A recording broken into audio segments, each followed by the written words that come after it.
Assalamualaikum warahmatullahi wabarakatuh.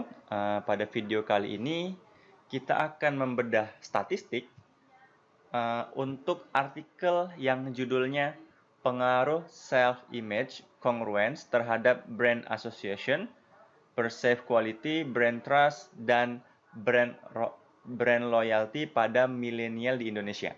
Nah, kita akan membedah statistik untuk artikel ini. Nah, artikel ini terbit pada Jurnal Manajemen dan Bisnis Indonesia. Ini artikelnya terkait bidang manajemen ya, seperti itu. Nah, kita bisa lihat bahwa penulisnya itu namanya Maria Falsafani, di mana dia dari Universitas Erlangga Surabaya. Nah, kita akan mulai membedah statistik pada artikel ini. Jadi, yang akan saya paparkan ada 1, 2, 3, 4, 5, 6. Ya, pertama referensi bacaan. Teman-teman, referensi bacaan yang bagus. Oh, sebelumnya, artikel ini, metode statistik yang digunakan itu metode PLS SEM atau SEM PLS.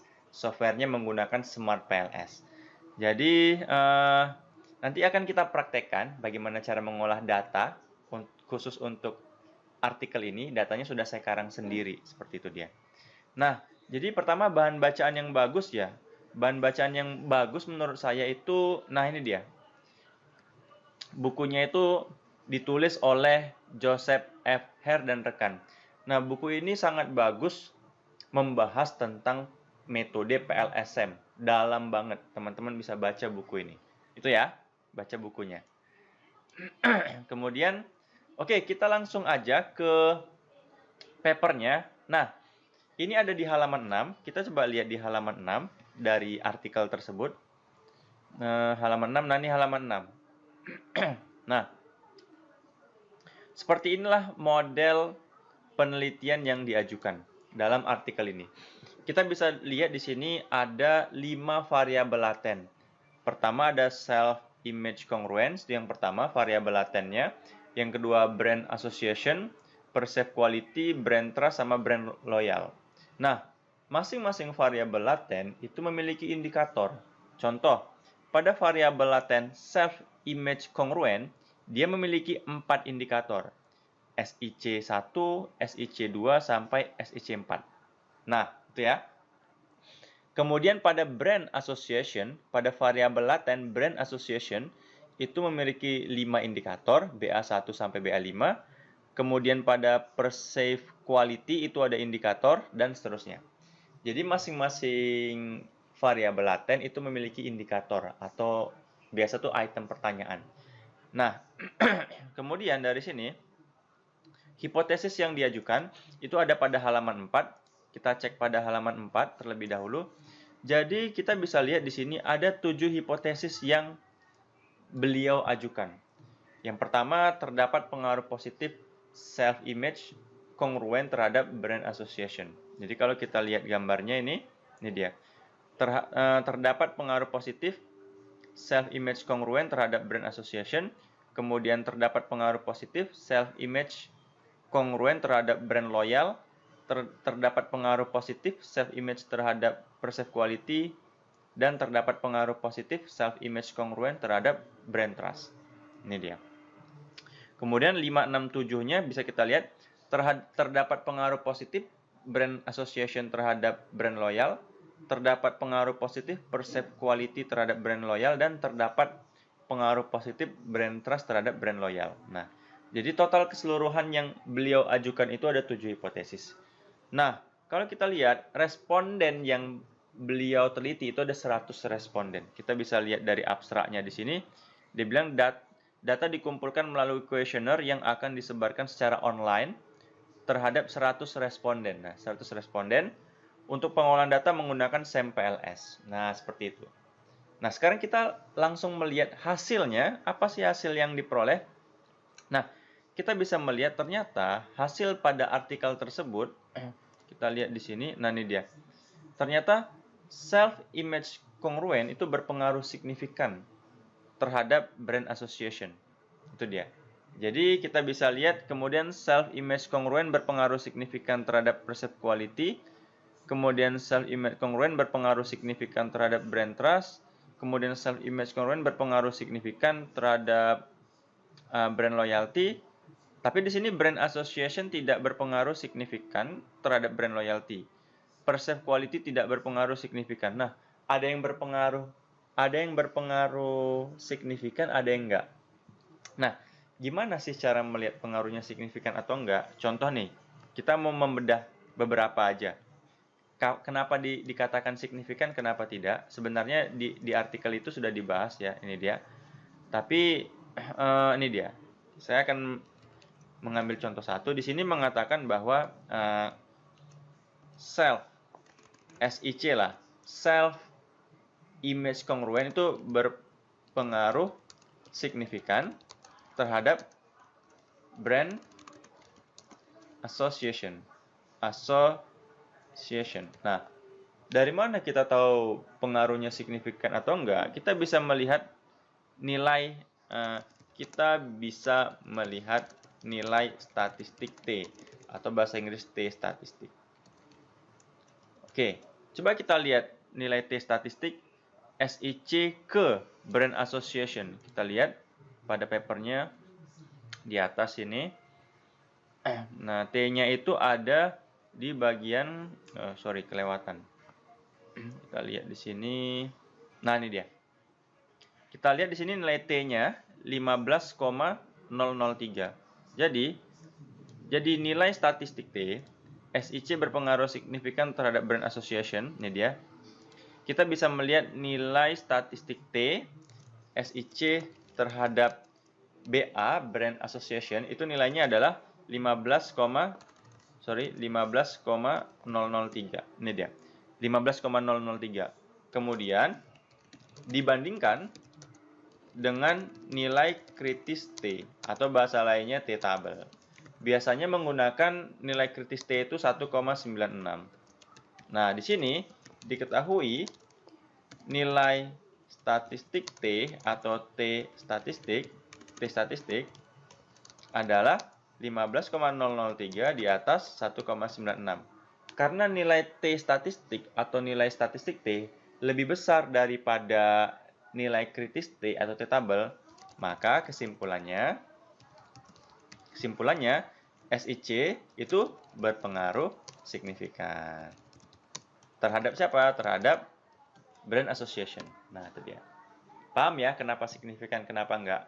Satu lagi contohnya, kalau kita lihat dari kesimpulan tadi, ada yang enggak signifikan? Nah, ini dia.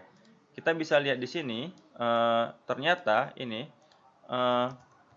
perceived quality atau apa namanya, PQ, itu katanya tidak berpengaruh signifikan. Nah, itu dia. Tidak berpengaruh signifikan terhadap brand loyalty atau BL. Nah, dari mana kita tahu nggak signifikannya? Oke, kita kembali lagi melihat yang gambar tadi. Kita lihat di sini. Oke, di sini kita bisa melihat diketahui nilai statistik T atau T statistik, nilai T statistik PQ terhadap BL, nilai statistik perceived quality terhadap brand loyal, itu brand loyalty atau brand loyal lah, adalah berapa nilai statistik T-nya dari PQ ke BL. Nah, ini dia. Itu kan nilainya di sini deh, 1,336. 1,336. Itu kan. Kemudian lebih kecil daripada T-table atau nilai kritis T 1,96. Nah, karena dia lebih kecil, karena nilai statistik T itu lebih kecil daripada T-tabelnya atau nilai kritis T, nah, maka kesimpulannya PQ tidak berpengaruh signifikan terhadap BL. Nah, jadi kalau nilai statistik T atau T statistik lebih besar daripada T-tabelnya, itu pengaruhnya signifikan. Tapi jika nilai T statistik lebih kecil daripada nilai T-tabelnya, itu nggak signifikan. Jadi bisa kita lihat yang signifikan itu ada 4 ya. Yang signifikan ada 3. Ada 4. SI ke BA, SI ke BL, SI ke PQ, SI ke BT. Kita bisa lihat di kesimpulan tadi kan, ini kan SI ke BA 1 signifikan kan, SI ke PQ itu signifikan, SI ke BT signifikan, SI ke BL signifikan. Tapi kalau BA ke BL itu nggak signifikan, PQ ke BL nggak signifikan, kemudian ada satu lagi. Tapi kalau di sini brand trust, BT ke BL signifikan, brand trust ke brand loyalty signifikan. Coba kita lihat gambarnya. Iya benar, brand trust ke brand loyalty signifikan karena nilai T statistiknya 3,860 di atas 1,96. Nah, kira-kira seperti inilah hasilnya. Jadi dari 7 hipotesis yang diajukan, 4 diterima, 3 ditolak, seperti itu. Nggak ada masalah. Tapi sebenarnya kita bisa lihat juga nilai R-square-nya. Ini ada nilai goodness of it R-square-nya. Jadi kita lihat nilai R-square dari brand loyalty. Ini dia, brand loyalty. Itu kan nilai R-square-nya 0,544. Apa artinya? Artinya pengaruh pengaruh BA, SI, PQ, BT terhadap brand loyal itu sebesar 54,4%. Kalau kita lihat nilai R square untuk brand association itu 0,53. Brand association artinya pengaruh self image kongruen terhadap brand association itu sebesar 53%. Kemudian nilai R square dari brand trust itu 0,21. Brand trust ini dia. Jadi pengaruh self image kongruen terhadap brand trust sebesar 21%. Kemudian nilai R square dari perceived quality 0,169. Ini 0,1 artinya self image kongruen mampu mempengaruhi perceived quality sebesar 16,9%. Seperti itu. Kalau kita lihat dari hasil pengujian convergent validity-nya atau kayak semacam uji validitas ya, validitas dari masing-masing indikator ini semuanya sudah valid ya.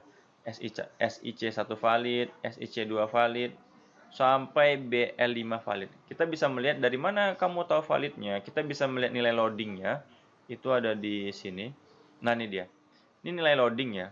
Jadi nilai loading dari BA1 0,756. Nilai loading dari BA2 0,77. Kapan dikatakan valid? Dia bilang dari tabel 1 dapat diartikan bahwa rata-rata masing-masing indikator memiliki nilai loading faktor, sebenarnya bukan V, tapi F, itu dia, di atas 0,7. Namun pada indikator BA5 dan PQ3, oh ya, BA5 sama PQ3-nya ternyata indikatornya di bawah 0,7. Tapi menurut Ghazali mengatakan nilai loading faktor 0,5 sampai 0,6 masih dapat diterima. Oke, jadi nggak masalah. Kalaupun ada nilai loading yang di bawah 0,7 atau masih kisaran 0,5 sama 0,6 itu masih boleh dipertahankan menurut si Ghazali seperti itu. Jadi kita bisa lihat setiap indikatornya sudah valid ya, karena anggaplah di atas 0,5 seperti itu. Ya, seperti inilah hasil papernya. Sekarang saya coba praktek menggunakan software Smart PLS. Saya sudah menyiapkan datanya. Datanya ini ada 100 responden. Kita bisa lihat misalkan nih self image kongruen itu misalkan ada 4 pertanyaan, itu X1 ya. Kemudian brand association itu M1, ada 5 indikator. Perceived quality M2 itu ada 3 indikator. Brand trust itu ada 3 indikator, sama brand loyal itu ada 5. Nah, untuk mengolah data menggunakan Smart PLS, kita copy dulu. Ini kita copy. Kemudian ini saya close saja. Setelah di copy, kita buat file namanya text document data Smart PLS. Kemudian kita pindahkan datanya di sini. Oke, sudah dipindahkan. Sekarang kita jalankan Smart PLS-nya, file create new project. Kita buat di sini project YouTube seri kelima, seri 5 ya. Kita pilih OK. Kemudian kita pilih double klik import, datanya kita import ya. Kita cari di part kelima, ini datanya kita baca.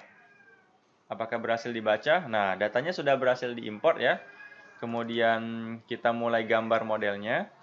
Jadi di sini 1, 2, 3, 4, 5. X1-nya ada 4 di sini. Kemudian M1-nya ada 5, di sini M1. Kemudian di sini M2-nya, di sini M3. Kemudian di sini ada Y-nya. Oke. Sekarang kita beri nama misalkan nih X1 aja. X1 itu tadi maksudnya X1 itu si self image congruent. M1 brand association sampai Y itu brand loyal. Di sini M1, kemudian di sini ada M2, di sini ada M3, satu lagi di sini ada Y-nya. Oke, kemudian kita tarik panahnya, pengaruhnya ini ke sini, ini ke sini, kemudian ini ke sini, ini ke sini, ini ke sini. Oke, sekarang bisa kita rapikan. Ini top, misalkan ini bottom, ini misalkan right. Oke, seperti ini. Nah, seperti inilah kira-kira gambarnya. Nah, misalkan kita mau menguji validitas masing-masing indikatornya, valid nggak? Indikator X11, X12 sampai Y15. Itu merujuk pada yang ini. Apakah valid? Ini kan sudah valid ya, karena di atas 0,5 loadingnya. Coba dengan data yang saya buat, apakah valid? Kita pilih tadi calculate PLS algorithm, kemudian start calculation. Nah, kita bisa melihat nilai outer loadingnya. Nah, ini dia. Ternyata loadingnya sudah valid semua yang warna hijau ya. Jadi semuanya sudah di atas 0,7 ya, sudah di atas 0,5. Berarti indikator-indikator itu sudah valid dia dari sisi loadingnya. Nggak ada pun yang di bawah 0,7 nggak ada. Kalau di sini kan ada. Nah, maka datanya sudah saya karang. Oke, jadi sudah valid lah ya. Kita lanjut aja ke pengujian hipotesisnya. Kan tadi di sini ada 6 hipotesis ya. Kita lihat di sini. Nah nih, kita mau ngejawab dengan data ini berapa hipotesis sih yang diterima. Untuk itu kita pilih bootstrapping. Bootstrapping, start calculation. Lagi proses perhitungan, kita tunggu dulu. Nah, ini muncul hasilnya. Wih, hasilnya sudah muncul di sini. Oke, kita coba bedah hasilnya. Oke, hasilnya kita bisa lihat. Nah, di sini dia. Diketahui itu M1 itu tidak berpengaruh signifikan terhadap Y. Kenapa nggak signifikan?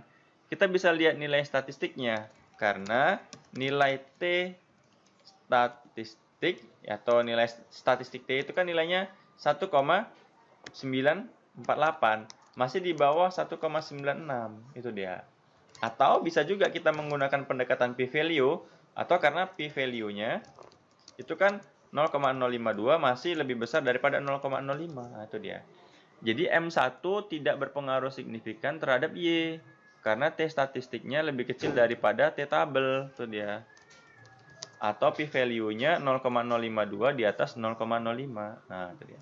Sekarang gimana dengan M2-nya? Juga nggak signifikan. Diketahui M2 tidak berpengaruh signifikan terhadap si Y-nya. Karena nilai T statistiknya itu berapa T statistiknya? 1,507, kan masih lebih kecil dari T tabelnya 1,96. Atau p-values-nya berapa? 0,132, masih di atas 0,05. Berarti udah dua hipotesis yang ditolak. M3 juga nggak signifikan. Nah, itu dia. Tapi X1, nah X1 itu berpengaruh signifikan terhadap M1. Karena T statistiknya itu 4,704 di atas 1,96 atau p-value-nya 0,000 di bawah 0,05. Begitu juga X1 berpengaruh signifikan terhadap M2, X1 berpengaruh signifikan terhadap M3, Tapi X1 juga nggak berpengaruh signifikan terhadap Y-nya. Karena T statistiknya 1,769 di bawah 1,96 atau p-value-nya 0,077 di atas 0,05. Seperti itu. Ini data yang sudah saya karang. Oke teman-teman, demikianlah pemaparan dari saya. Mohon maaf atas segala kekurangan. Assalamualaikum warahmatullahi wabarakatuh.